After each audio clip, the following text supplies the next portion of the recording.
Today on Teaching in Higher Ed, episode 38, Steve Wheeler joins me to share about learning with ease. Produced by Innovate Learning, maximizing human potential. Welcome to this episode of Teaching in Higher Ed. This is the space where we explore the art and science of being more effective at facilitating learning. We also share ways to increase our personal productivity approaches so we can have more peace in our lives and be even more present for our students.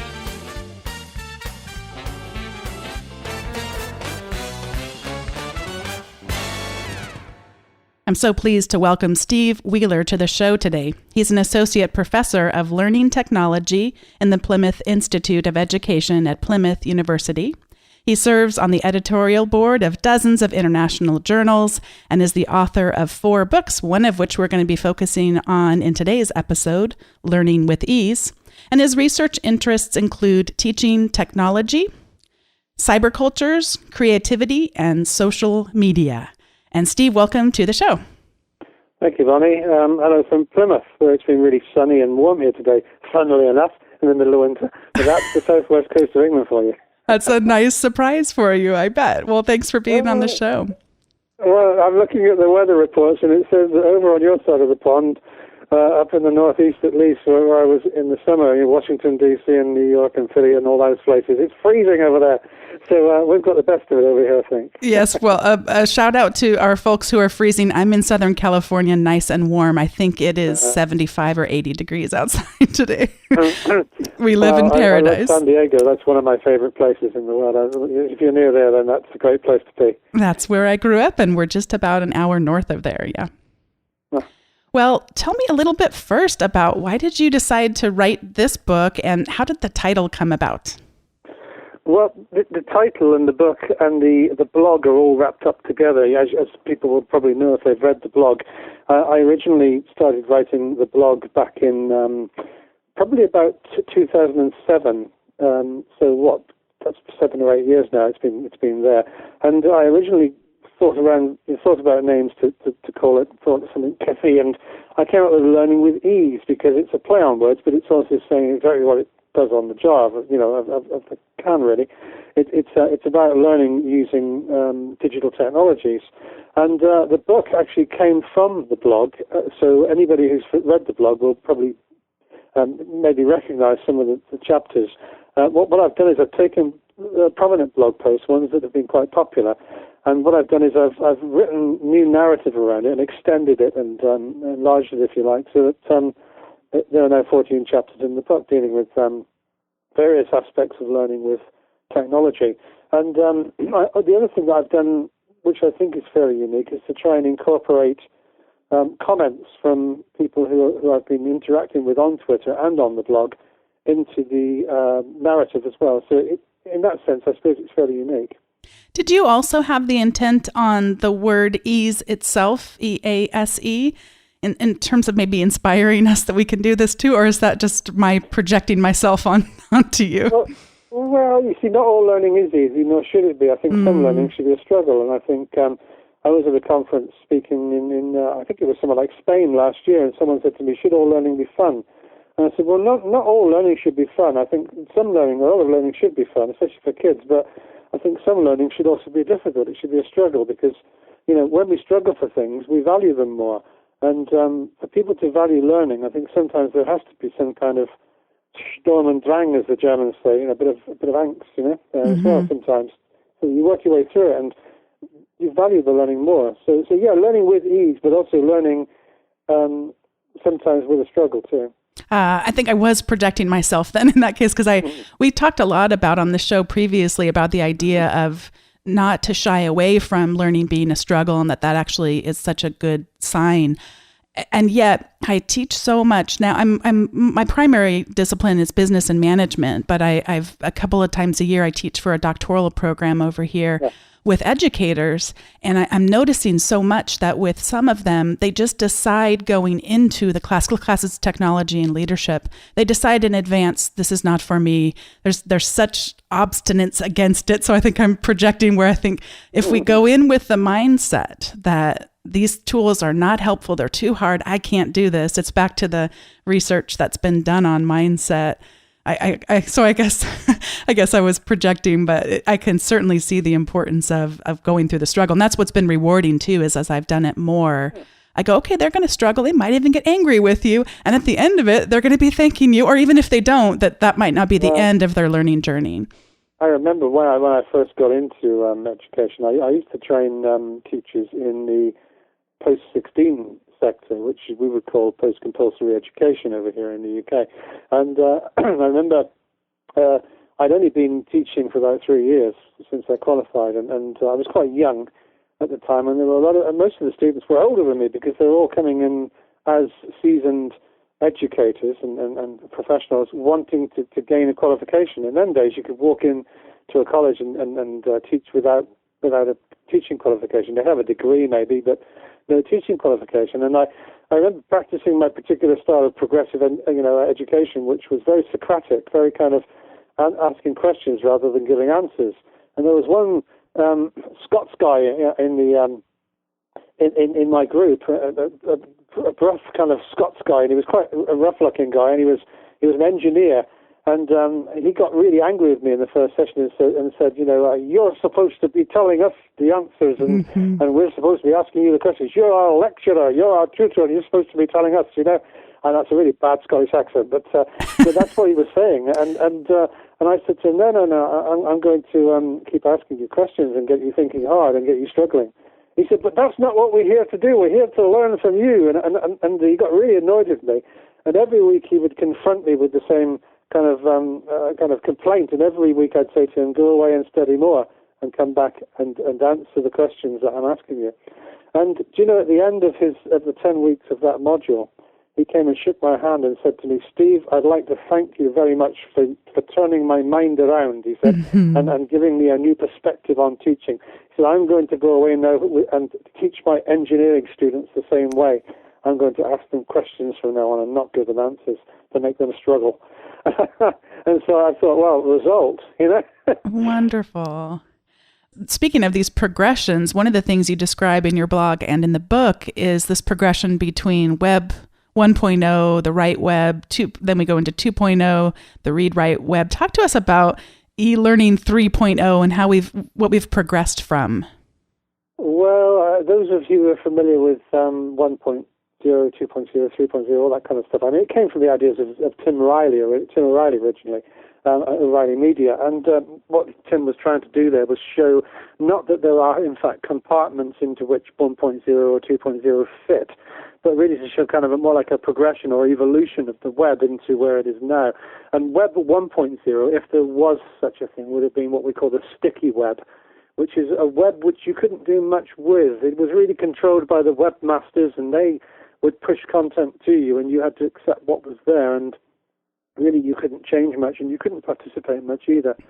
But then with the advent of social media, with things like blogs and wikis and social networks and the like, what happened was suddenly the web became very participatory, and you could actually create your own content and share it to large audiences. And that's really why it became known as the Read Write Web, or Web 2.0, as Tim O'Reilly called it.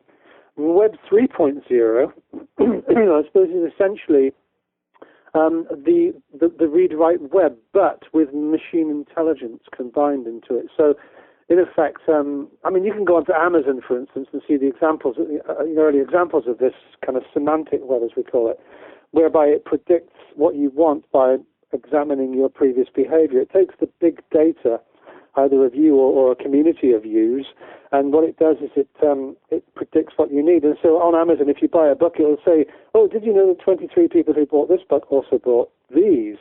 And you go, oh, I didn't realize those existed. And suddenly you're interested in content that you didn't know was there.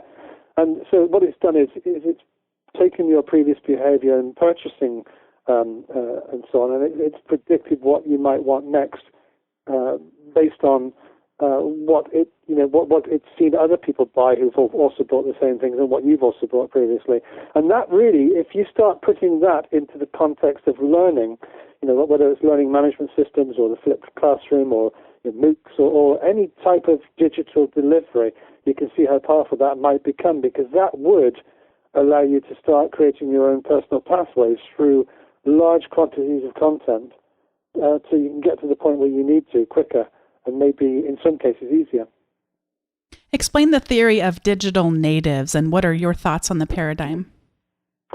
Digital natives and immigrants. This is a theory by one of your countrymen, a guy called Mark Prensky, who I know. I've spoken to him a few times. And Mark came up with this idea probably around 2001. And he published it in a journal called The Horizon, I believe. And what he was trying to say there was that digital natives are the younger generation who are so immersed in the world of technology that they take to it like ducks to water. They're naturally adept, according to him, at using technology. So therefore they are digital natives. The digital immigrants, like me and like people my age, weren't born in the age of technology. It crept up upon us in the 80s and 90s, and then we had to learn it very quickly. And of course, we can speak technology now, but we speak it with a bit of an accent because we've had to learn it the hard way. And so what he's done really, he's shown a generational divide there, a bit like, I suppose, Tapscott and Williams with their, Net Generation, or Diana Oblinger with her, screen ages, and all these kind of terms that we use to try and differentiate between what younger people and older people do. I have to say that for me that's a load of rubbish. And for a lot of other people out there, a lot of theorists out there who are examining what is actually going on in the schools and in the universities, older people and younger people both tend to use technology in very much the same way. They use it to try and do things as tools to try and accomplish tasks or whatever. And they will mix and they will select. It's not about age, it's about context. And I always point people at this point to another theory, a theory by a couple of colleagues of mine in the UK, David White and Alison Lecornu, who were at Oxford University when they wrote this, and they talk about residents and visitors instead. Now, this is a better theory for a number of reasons, but let me just give you one reason why I think this is better. The residents are those who are people of any age group who habituate into the use of a particular set of tools or technologies.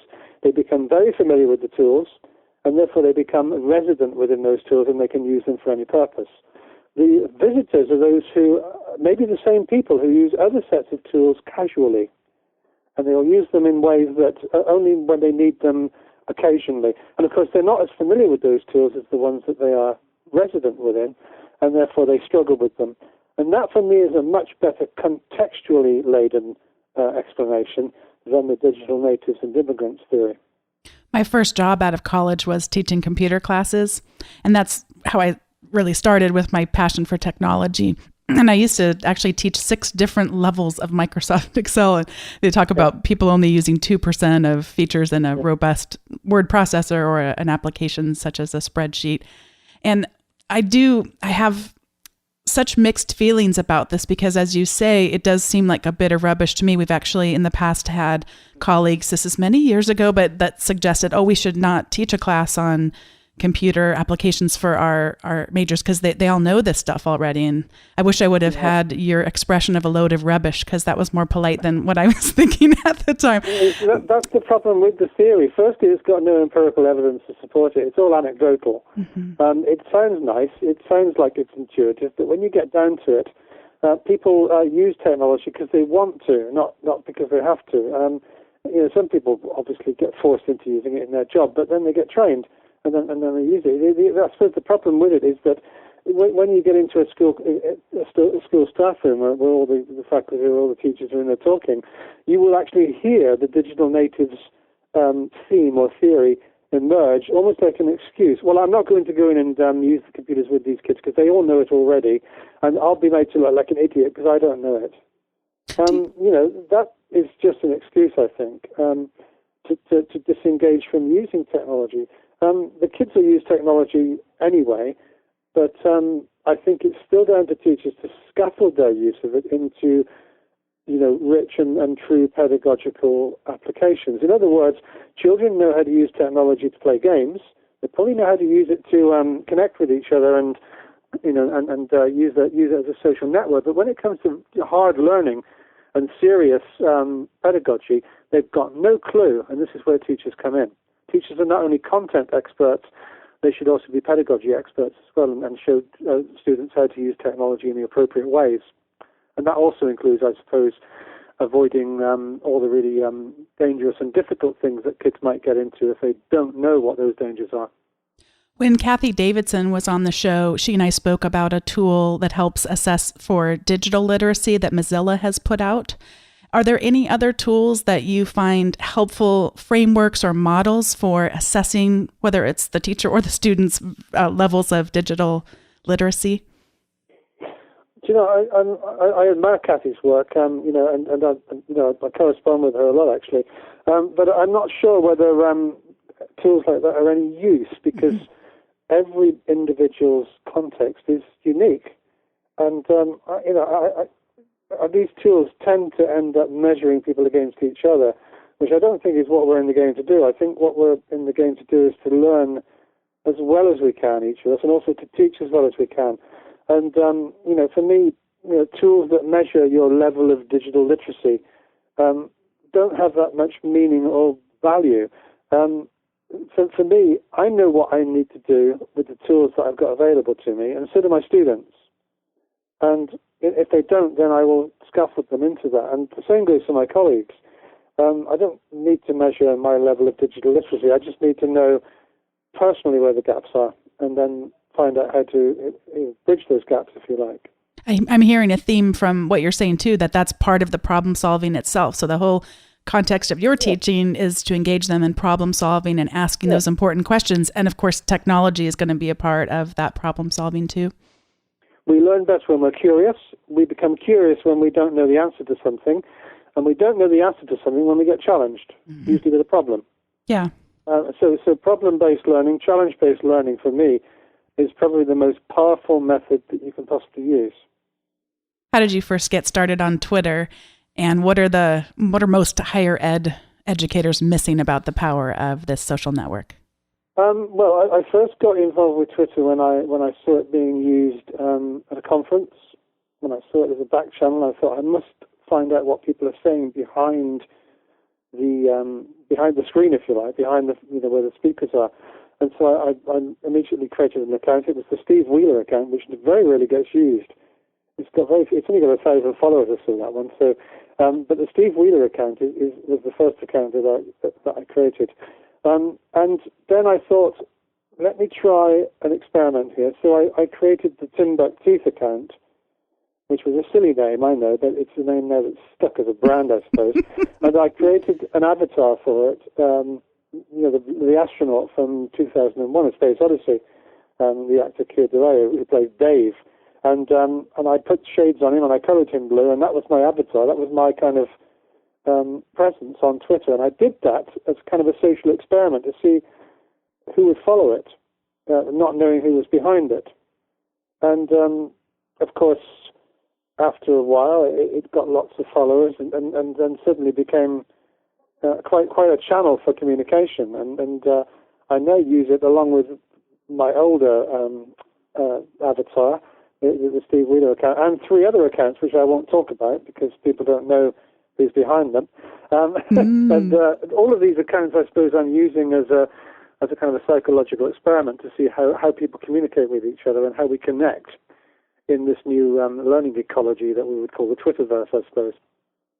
And Twitter, for me, is probably the most powerful tool for communicating I've ever used. And I've used lots of different tools over the years. I've been in the business nearly 40 years now.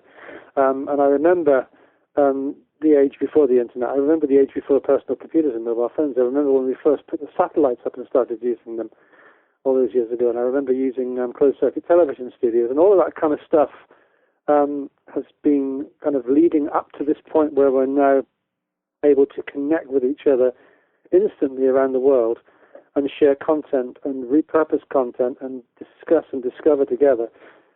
For me, this is probably the most exciting period in the history of my career ever. I can't think of a time that's more exciting than this. It's challenging, it's exhilarating, it's got so many facets to it that kind of excite me and hopefully make me a better educator as a result of that, because I'm learning from people all the time. So that's why I got into Twitter. And what are some common themes that you see people missing about it, where they might even join it because they come hear you speak or read your book and they say, okay, I'm going to give this thing a try. I believe him. And then they don't have that experience. What are they missing? What they're missing is persistence. They lack persistence. I will say this, anybody who gets onto Twitter, you need to give it time. You need to give it time. You need to start following people and getting them to follow you back, because if you don't get a critical mass, you are going to miss the point of Twitter. Twitter is not about the content. Twitter is about the conversation, and you can't have conversations with people if you don't follow them or if they don't follow you. So you really need to connect with people. It's all about that C word, connect word, so that you can converse and have that kind of exchange of ideas. That is the most powerful aspect of Twitter. Always has been, always will be. And people who don't persist, people who do it for a while and then drop out, and there are hundreds or thousands of them, in fact, that people that I know in my own workplace who have tried it and then said, oh, it doesn't work for me. The reason it doesn't work, my dear, is because you haven't persisted. You need to give it time and build up a kind of repertoire of connections, and then you'll start to see the power of that. Why should professors blog, and who are a few examples of bloggers that you read and follow who are living out those reasons? Why should professors blog?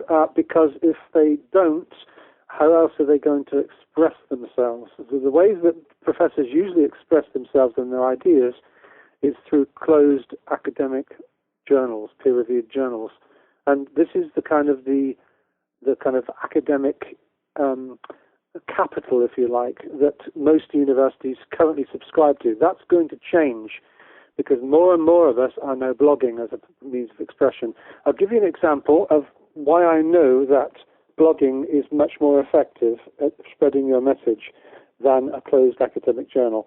I wrote an article back about 2006 or 2005, I think it was, and it wasn't published for nearly 3 years because it went through a whole process of peer review.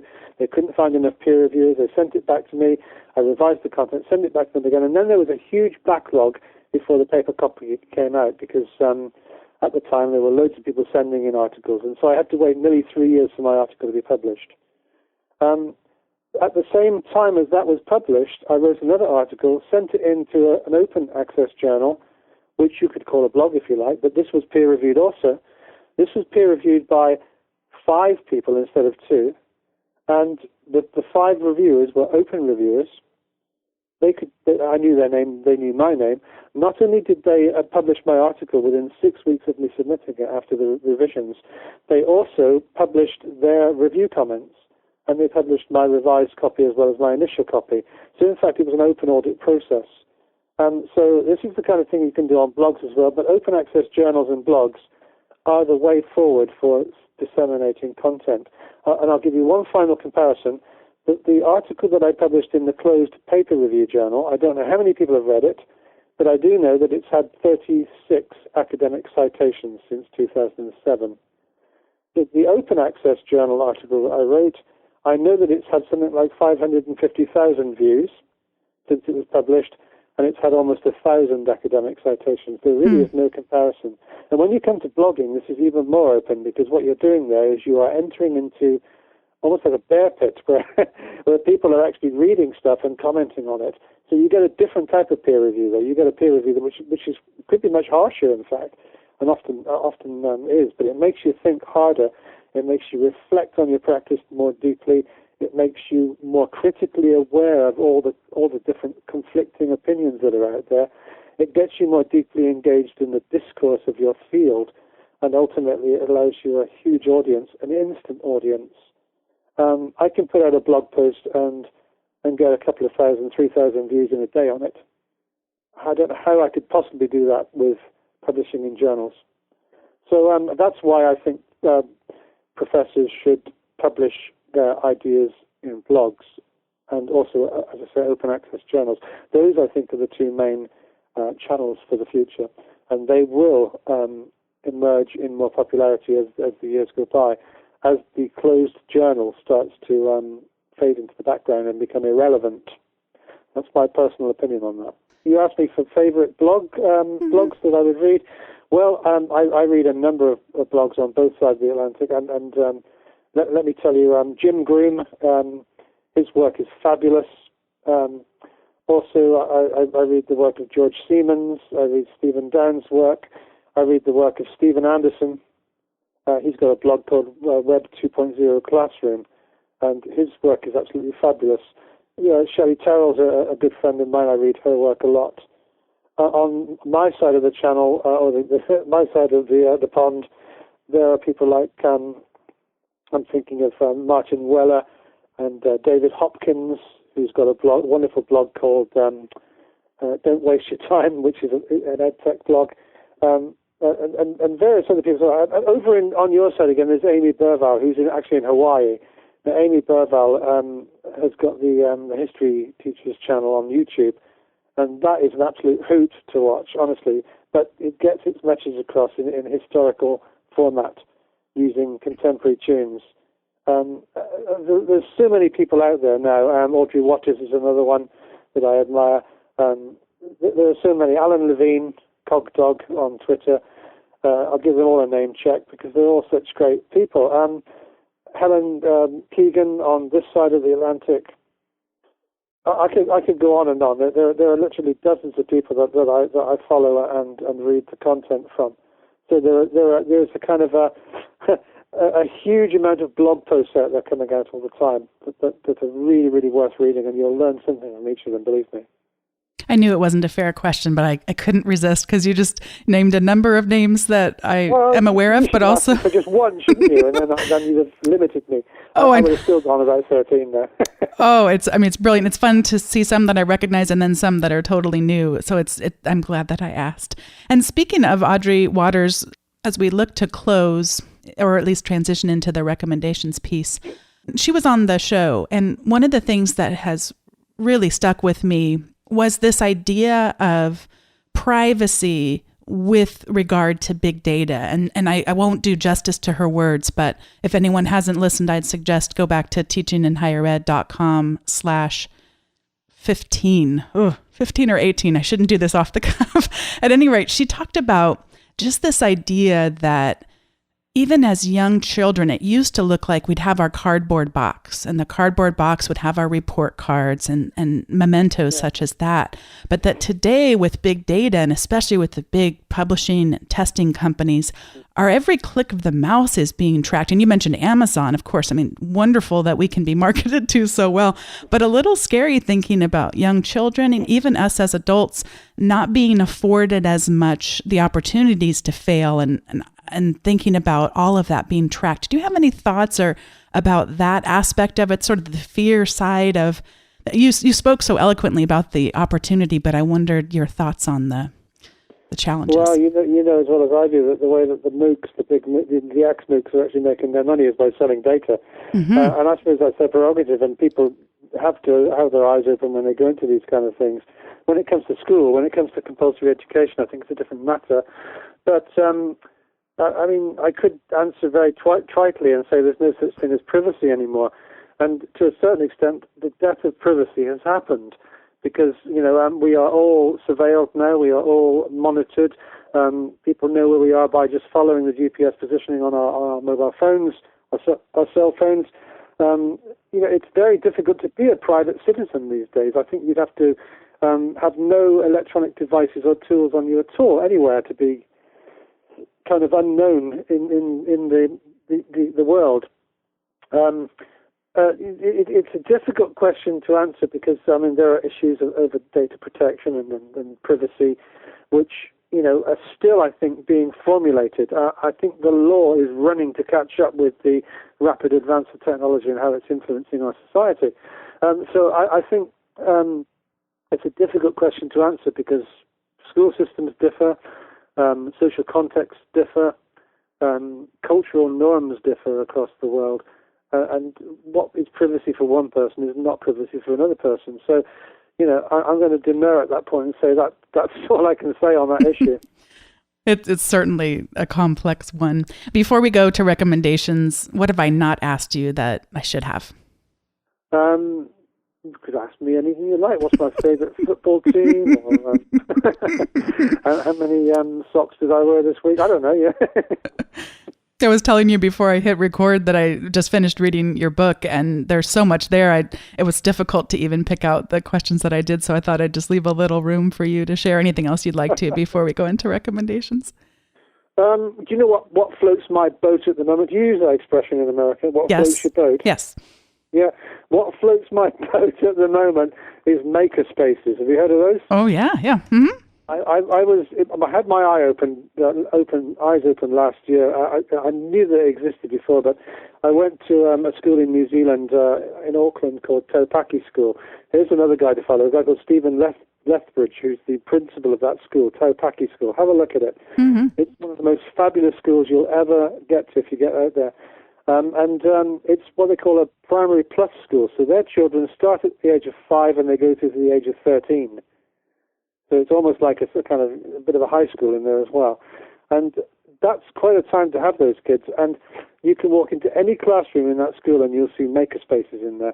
So in one corner they'll be doing things like making robots and problem solving, how to get a robot over a barrier or through a pile of water, a puddle of water or something. Or they'll be in another space they'll be creating kind of digital tools and technologies. I even saw somebody using soft materials and conductive thread and LEDs, and they were creating pencil cases which lit up when you spoke to them. The lies on the dog lit up, because of the LEDs inside it. And the kids are doing all this themselves, and some of them are no more than 7 or 8 years old. They're learning all of their subjects through problem solving, through making things. And of course, this goes back to the work of Seymour Papert, doesn't it? The constructionist theories of the 60s.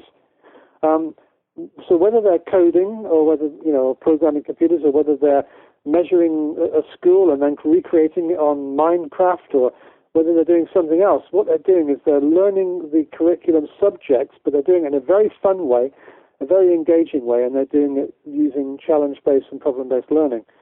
And that, to me, is the most heady, powerful mix of pedagogy that I've ever seen in my life anywhere in the world, and I do get around. So that's happening now in other schools in other parts of the world, I'm noticing. Schools are buying into things like Arduino and Makey and Raspberry Pis and Banana Pis and various other little tools and technologies. And they're starting to see the power of making and learning through it. So that's really what's exciting me at the moment. You're making me so glad I asked, and I will put links to every single thing I can find throughout the show, the entire show. I'll come back and haunt you. This is the point in the show where we transitions to recommendations, and I'm going to make a quick one first and then welcome you to make one or a few if you'd like. And mine is the last guest that we had on the show. His name is Doug McKee, and he's out of Yale. He teaches economics there and statistics. And he recommended some kids' books and actually followed up with an email with a link to his blog where he blogs more on the personal level. And I'll link to that in the show notes, because if you liked his kids' book recommendations, you'll like his blog where he looks more at that type of thing. And I wanted to go back and recommend a book from my childhood, actually, that stayed with me all these years. And it's called Hope for the Flowers. And it, on its basis, is an allegory. It's a story about a caterpillar. And this is a quote from the description of the book, partly about life, partly about revolution, and lots of hope for adults and others, including caterpillars who can read. And it's just a delightful book to help. So many of the students I work with are 18 to 22, and they're convinced they have to have it all figured out. It causes great anxiety for them that they can't answer the question, what are they going to do when they graduate? Which is really one of the worst questions I think you can ask young people today. And I just love, because I won't give too much away, but the caterpillar just struggles to get the top of this giant pile of caterpillars. They're all just reaching up into the clouds to try to get to the top and make it as a caterpillar. And so he joins in this big, messy, physically violent at times stack of, it's a silo, that's what it is, of caterpillars. And when he gets to the top, his question is this all there is? And so it's just a wonderful book that I think helps just kind of think a little bit about our careers, and it's a great story. So what is your recommendation for us today? Oh, Well, I've got so many recommendations. I'd be here until tomorrow this time. But I'll tell you one book that I think that people should read. It comes from the same stable that my book's just been published in, the Crown House Publishing, which is a Welsh company. And it's a book that's curated, not written, but curated by Rachel Jones. And it's called Don't Change the Light Bulbs. And basically what Rachel has done is taken a whole bunch of British educators who are the most connected that she believes in the UK. And what she's done is she's taken the best of all their blog posts and put them together into a compendium of about 50 ideas for the classroom. And anything you want to teach, you'll find an idea in there just about for it. It's a real recipe book for all educators. Thanks for that recommendation, and I'll put a link to it in the show notes. And I just want to thank you so much for joining us today and sharing all of these ideas for how to make us be more effective and learning with ease. Great. Well, thank you very much. I'm going to go off and walk with a dog now. Thanks. That was episode 38 with Steve Wheeler, who has given me so much to think about and go and check out. My head feels like it's going to explode in the best way possible. Thanks again to Steve for joining me for this energizing and interesting and really made me curious kind of conversation. If you'd like to comment on today's episode, that's at teachinginhighered.com/38. If you'd like to give feedback on the podcast as a whole, that's at teachinginhighered.com/feedback. And as always, I welcome you to subscribe to the weekly update, which will give you a blog post once a week about teaching or productivity. And also in that email will include the show notes to episodes like the one you just listened to. And that's at teachinginhighered.com/subscribe. Thanks for listening. And Steve, thank you again.